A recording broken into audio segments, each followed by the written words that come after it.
الله اکبر، الله اکبر، الله اکبر.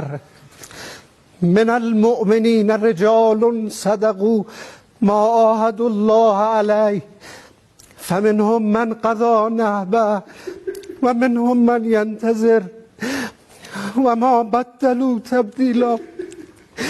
انا لله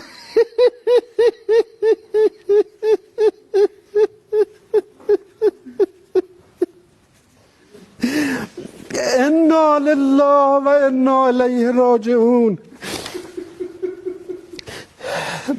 بعد از عمری مجاهدت حسینی و دائمی و خستگی ناپذیر، روح بلند و ملکوتی کوه نستوه ولایت، پدر مهربان امت، رهبر و امام مسلمین حضرت آیت الله العظمی سید علی حسینی خامنه‌ای در راه سربلندی حرم جمهوری اسلامی ایران شهد گوارای شهادت را نوشیدند و به ملکوت اعلی پیوستند.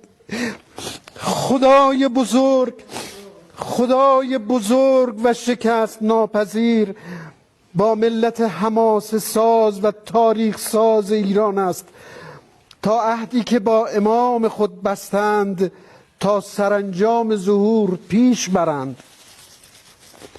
یقینا در این برهه تاریخی قطب عالم امکان حضرت بقیت الله الاعظم ارواحنا لتراب مقدم الفدا مولای ما ملت مظلوم و مقتدر خود را کفایت می کند تا با تبعیت تام از ولی فقیه شرعی و قانونی مسیر باقی مانده تا قله سربلندی را با وحدت و اقتدار به پایان رسانند و پرچم این انقلاب را به دستان با کفایت ایشان تقدیم کنند.